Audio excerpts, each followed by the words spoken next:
That thing pop up on this one? Did it pop up on this one, Colin?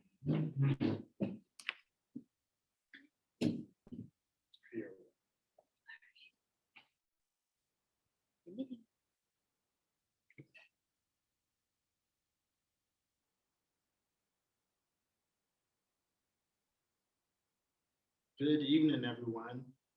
We're just going to give it a few more seconds, as always, just to allow everyone to come into the room. We still have a few more people in the waiting room, so bear with us 1 second.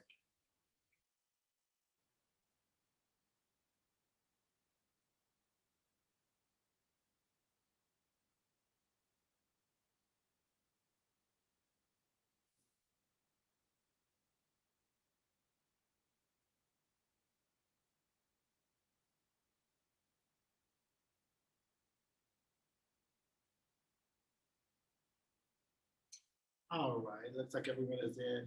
Welcome. Once again, we are on day 3 here at Hampton University of building a successful HU experience. As always, this is our first virtual information fair from Student Affairs, and we're trying to give you all the key information to resources, technology, improvements on the campus, as well as departmental information that will benefit you as we have prepared for in-person instruction starting next week, right? But it will continue to the fall of 2021. So we are very excited. And this evening we have 2 essential parts of our campus resource aspect on our campus here at Hampton. Well, first, the Student Support Services Center. We do have the Dean of Student Achievement, Mr. Mikael Davis. And then we have Mrs. Tiffany Cornelius. She is the Director of Testing Services, Compliance and Disability Services with us today. So you all ready? Yep. All right. So we're just going to jump off first with the offers of the Student Support Services to include the Student Success Center with Mr. Davis. Please, at the end, we will be giving you an opportunity to ask your live questions. So if you have pencil paper, jot them down, and we'll be able to take a few live questions after they have presented their information, okay? All right, Mr. Davis. So we have our parents and students, our Hamptonians, on the line. So if you could just tell us, what is Student Support Service? Thank you so much, Calvin. Student Support Services is a federal TRIO program funded through the U.S. Department of Education to provide low-income, first-generation, and differently able students with the tools to successfully navigate their college transition here at Hampton University. An integral part of the Hampton family for over 50 years, SSS provides evidence-based advising practices to help eligible students overcome immediate impediments to optimal student achievement. Our goal, of course, is to increase the retention and graduation rates of our participants and to produce alumni equipped to immediately matriculate to graduate school. Okay, so it's good. So we're talking about the matriculation through campus and how you offer it. So what services do you provide to help them achieve student success here? Well, in addition to assistance in post-secondary course selection, we provide free tutoring in a number of subjects: English, Spanish, French, college algebra, pre-calculus, calculus, biology, of course, general chemistry, physics, electrical, mechanical, and chemical engineering, as well as criminal justice, psychology, sociology, computer science, accounting, finance, and business management.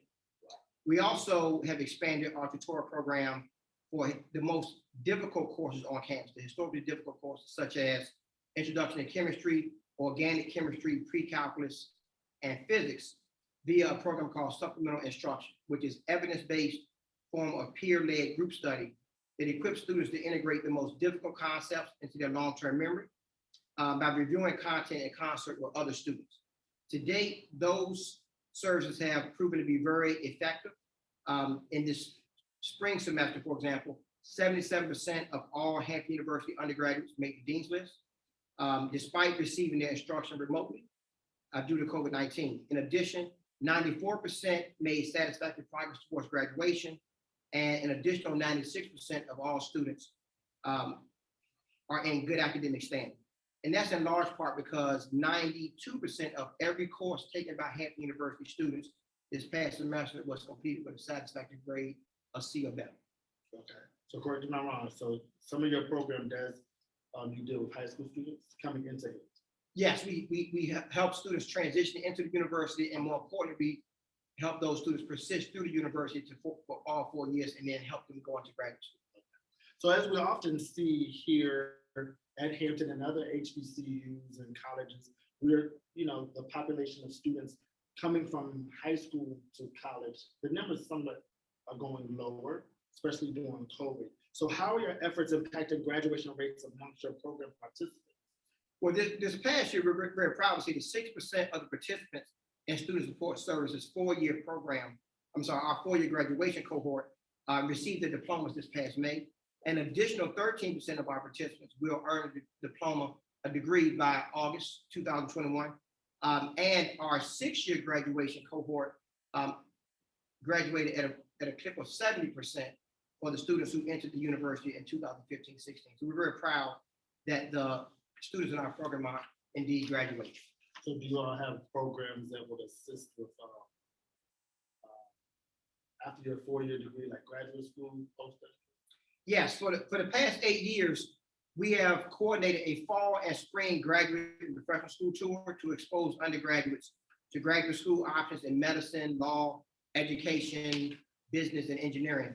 Last year, we expanded that initiative to include multiple virtual campus tours during both the fall and spring semesters.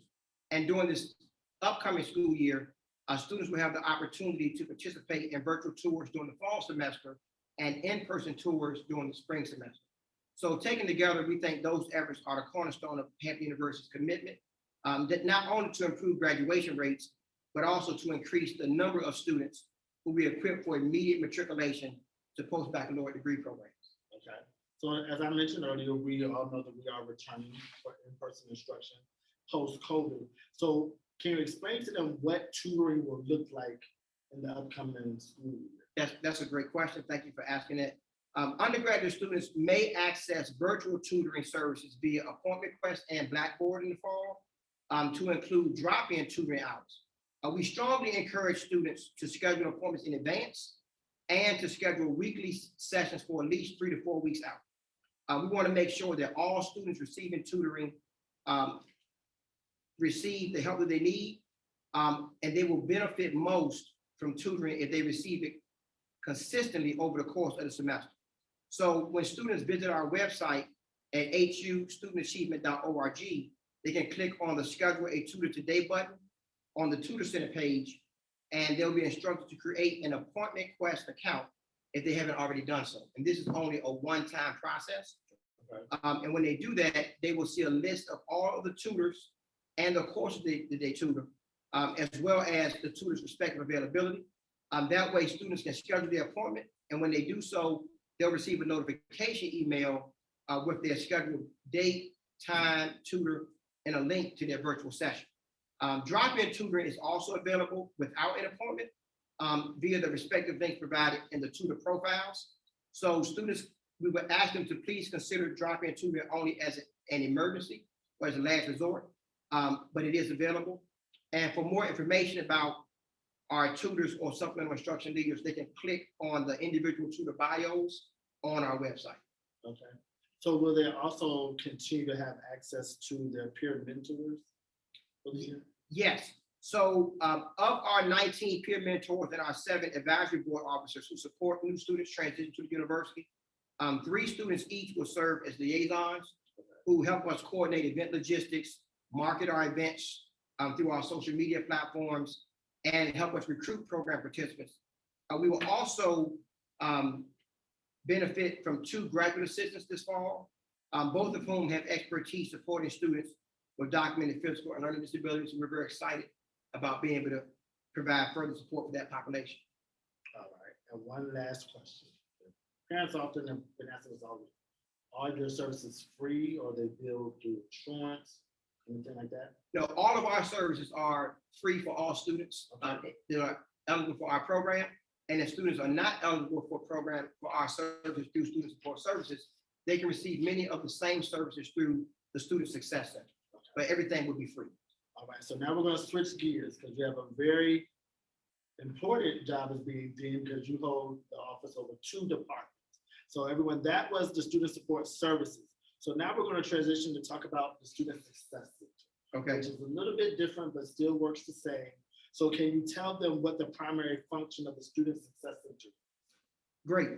The mission of the Freeman and Jacqueline Horobowski Student Success Center is to create a healthy, well-rounded experience for all Hampton University students, not just the low-income and first-generation students. And through the provision of, again, evidence-based educational practice, such as administering the college student inventory to all new students to help new and transfer students identify their occupational themes and their preferred academic majors.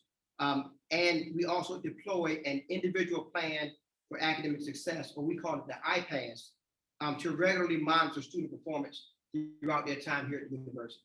Okay. So then within the student success center, you have advisors. Right. So with those advisors, how are they assigned or how do they select their advisor through the department? Great question. Student success advisors are assigned to each of the 7 schools to provide registration support, midterm deficiency counseling for their respective cohorts, as well as to monitor undecided majors and students on academic probation. So academic success workshops on test preparation, academic integrity, developing effective writing skills, building rapport with their professors, and embracing time management will also help reduce the number of students who are in academic jeopardy. And we have a whole host of those workshops scheduled through the Student Success Center. So going forward, this year has been very special, everyone, because last year our freshman class was virtual due to COVID-19. So they missed out on certain Hampton traditions, and I myself was honored to be appointed by the university to work with you. And so I want to just be able to explain to them, what are we doing to our upcoming sophomore class? Like what events and programs do we have for the sophomore class that missed their most essential part of going to college their freshman year? Right. Next year. Right. So thank you for that question again. In addition to several orientation week activities coordinated by student activities, the Student Success Center has also planned the sophomore year experience. And that's going to be a series of weekly events throughout the fall and spring semester. So it'll be comprised of things such as a 10-part financial literacy series, an academic and wellness series, or with a specific emphasis on equipping sophomores with sound mental health practices. These events have been meticulously planned to significantly improve persistence and degree completion amongst our sophomore population. So we've also developed a graduate school preparation series, again, with multiple virtual and in-person graduate school tours, and help with passing graduate entrance exams, drafting resumes and compelling cover letters, acing the graduate school interview. The goal of all of these activities, the social cultural activities, as well as the academic activities, is to ensure that the student's sophomore year experience, the student's sophomore year academic performance equips them to graduate in May of 2024.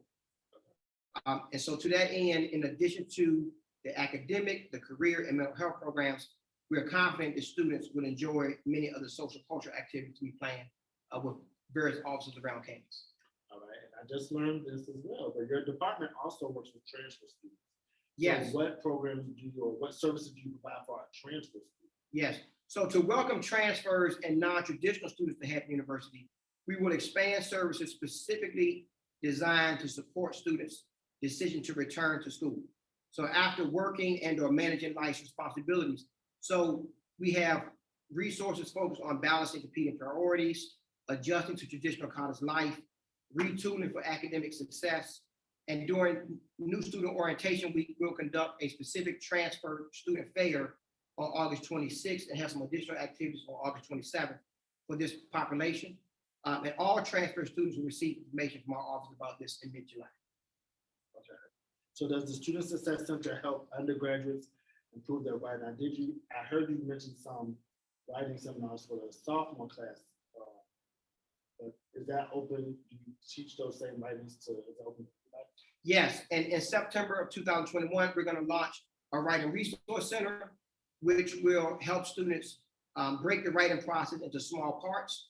The Writing Resource Center will help students discover patterns or mistakes in their own reasoning by way of virtual consultations and written feedback that will equip them to significantly improve their written communication skills. So the way that'll work is to access the Resource Center, students will schedule their initial consultation with an undergraduate or a graduate writing assistant who will provide guidance on general organization, thesis development, and grammatical construction. And then students will complete their initial draft and submit an electronic copy to the Writing Resource Center no less than 72 hours prior to their due date for that assignment. And then a writing assistant will review that initial draft and provide feedback within 48 hours of receipt, which will ensure that the student has between 24 and 48 hours to make the suggested revisions. So on tomorrow, we will be joined by Dean Whitfield, who is our Dean of Students. And he's going to be talking about the judicial affairs aspect of it. But lastly, if a student is on academic probation, right, what steps must they take to be readmitted back into the university? Probation and readmitted students must take a reduced course load, first of all, not to exceed 13 credits, inclusive of EDU 295, which is like a metacognition learner to learn class. And they must meet with their student success advisor in the Student Success Center bi-weekly throughout the semester. The student must also attend no fewer than 4 academic wellness workshops throughout the semester. And they must register for tutorial services.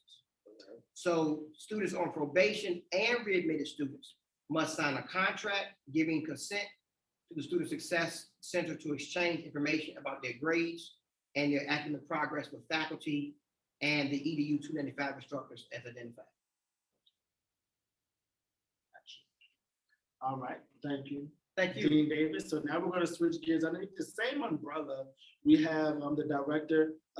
She handles testing services along with such a tongue testing services, as well as compliance and disability services, Mrs. Tiffany Cornelius. So can you just explain to the parents and students what type of accommodations your office offers? Yes, so the Office of Disability Services offer classroom accommodations, housing accommodations, and in some cases, special parking accommodations to students who have documented disabilities, whether physical, psychological, or learning. Okay. Do they have to apply for your services every semester?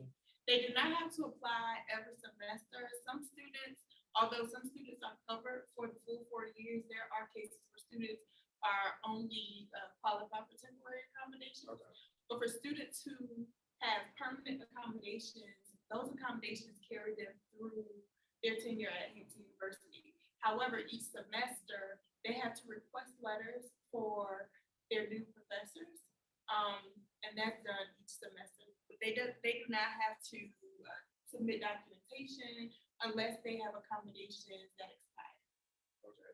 And for parking accommodations, will that still apply? Can a freshman have it? But I know at the university you have to have a certain amount of credit hours to have parking. There are very few exceptions to that rule. The accommodation, I mean, that would be an accommodation, but that's not one of the accommodations that we so readily make available. But in some cases, it's necessary. All right. So you already explained how long the accommodations last.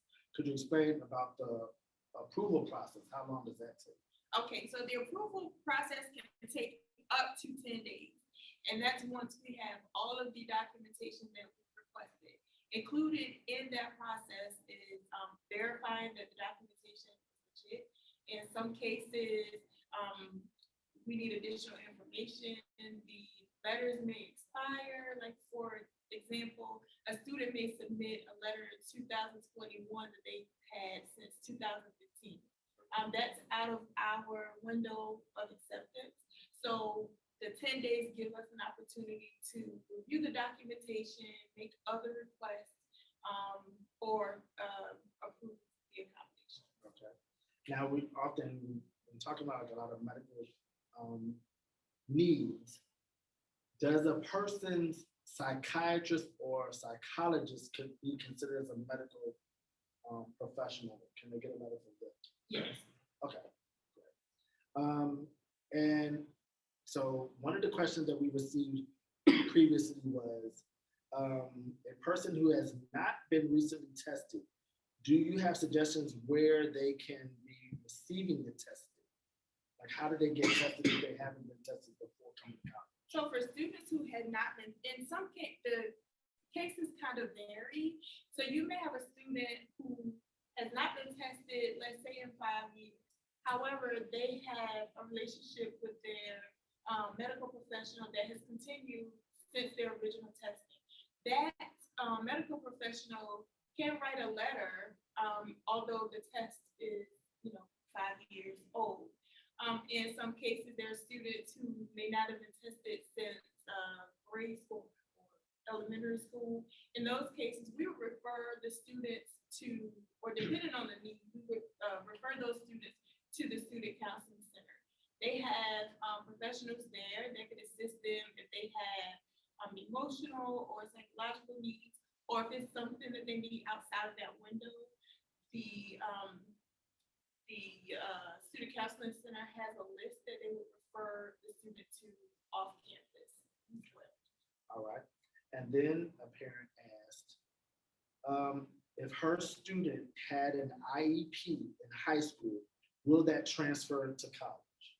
Okay, so although we use IEPs or 504 plans to consider accommodations, there's additional documentation that's necessary. So they're not used to approve or deny the accommodation. So if a student has an IEP, they may submit that information, but there's additional information that's also needed. So one of the accommodations that we have on medical needs, do you all supply refrigerators for students with medical needs?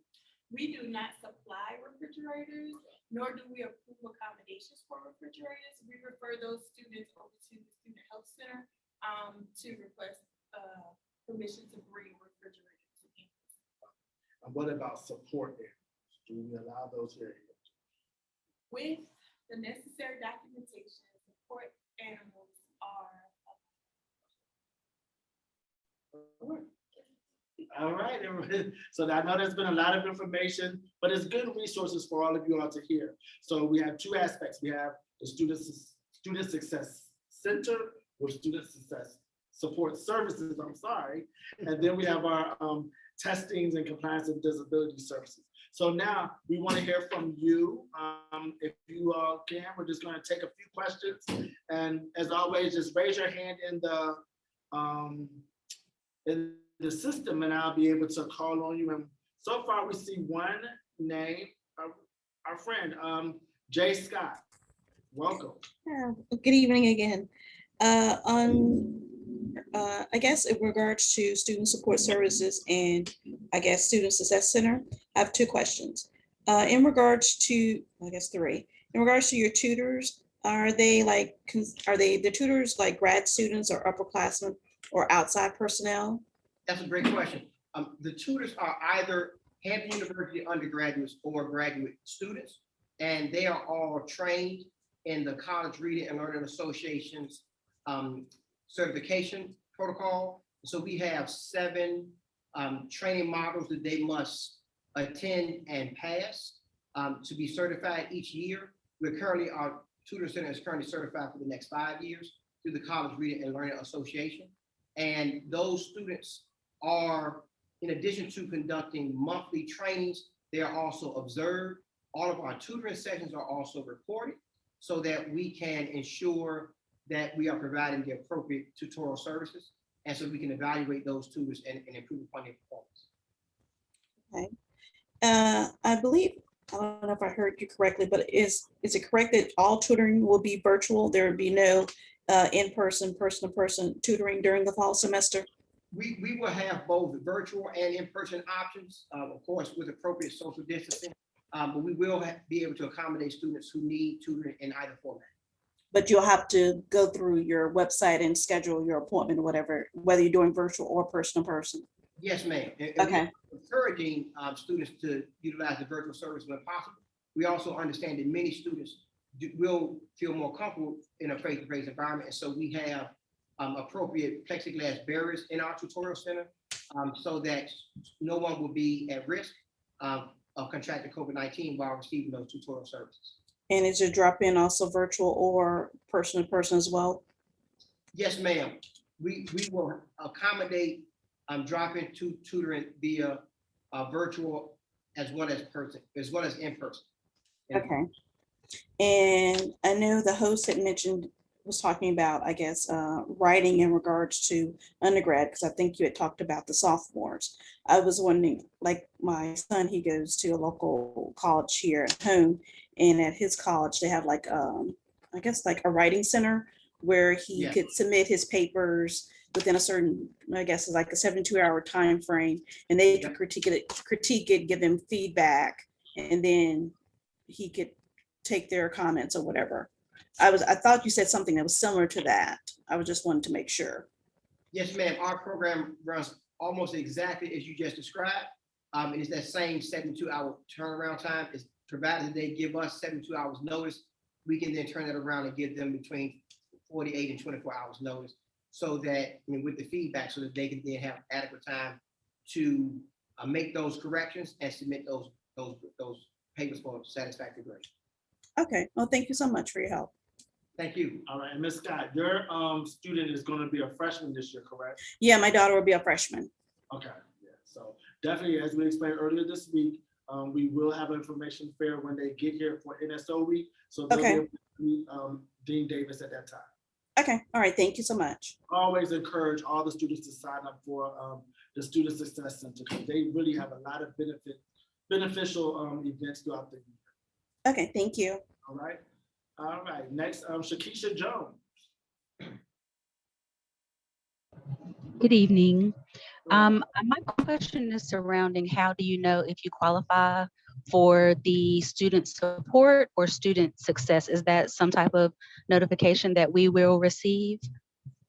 So we have and we will again send out those applications to everyone who's been pre-screened based upon, for example, income eligibility or first generation status for the student support services program. Quite often, applicants or potential applicants think they won't meet the criteria, but we always tell folks to apply and let you know if you don't meet the criteria, because there are many individuals who, based on their number of exemptions or their charitable donations, they do actually qualify. So, so that's very readily available on our website for student support services. And again, I want to emphasize that most of the services that we provide through student support services, we also provide through the Student Success Center. It's just a different population in terms of, rather than servicing 3,000 students, we're servicing 200 students in student support services versus Student Success Center. But either way, we'll be able to support your students' needs. Okay, thank you. Thank you. Thank you for that question. All right, and Ms. Bailey.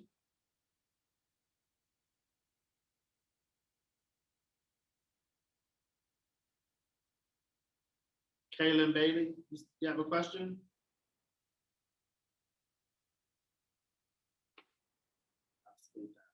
All right, if you think of it, come back. Jameson Williams. Hi, so I joined the Zoom call late, but I heard that on the 26th and 27th, you were having something for transfer students? Yes, we'll have a transfer student fair on the 26th, and we'll also have some additional activities through the Student Success Center on the 27th as well. And we will provide that information to the entire Hampton University student body, but specifically to all of the transfer students. We get that information from the admissions office. So you will be receiving communication about those services in mid-July. Okay, thank you. Thank you. All right, do we have any more questions?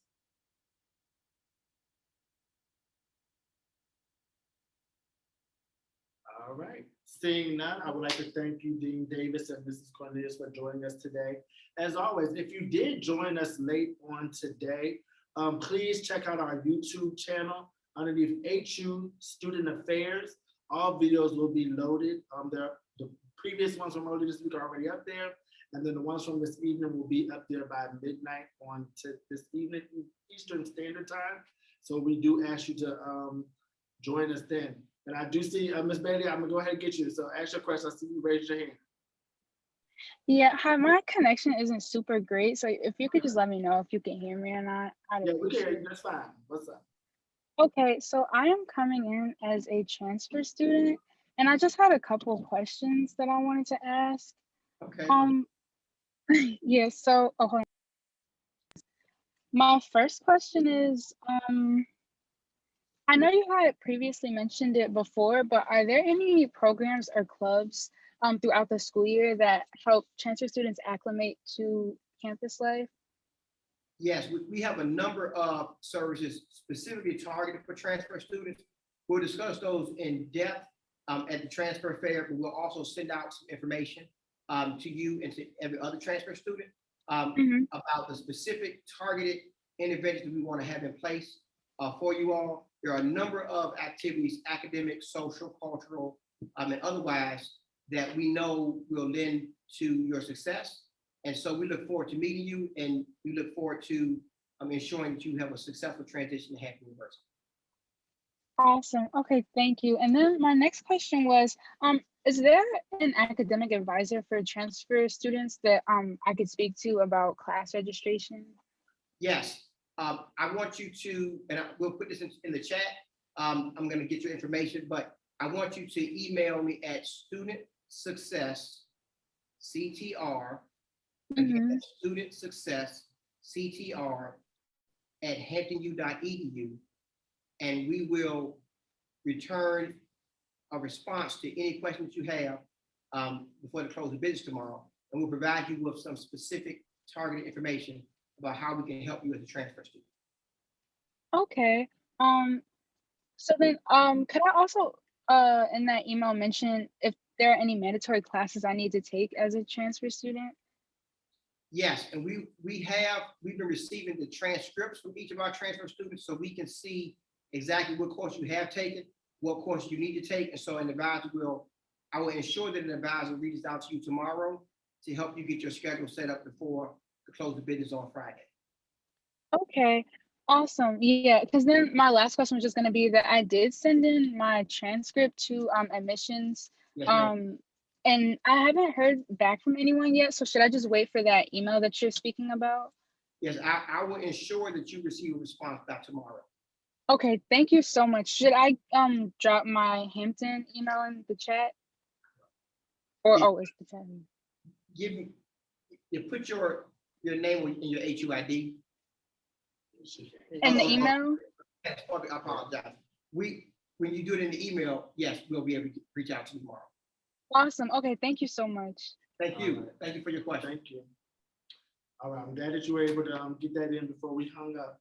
But once again, thank you all. At 7 p.m. Eastern Time, using the same link that you just used today, we will have the Director of Career Center, Ms. Bessie Willis, with us, explaining all of the resources that our Career Center has. On tomorrow at 6 p.m., we have Dean Whitfield, as well as Lieutenant Michael Stewart of HUPD with us. And then at 7 p.m., you'll be back here with myself, and we'll be talking about student activities. So although Student Success Center has a lot of great resources for the transfer students, we have some activities as well to get you acclimated to the campus that we will be announcing on tomorrow. Once again, everyone, thank you all so much for your continued support of this event, and we look forward to hearing from you soon and seeing you this fall. Good night.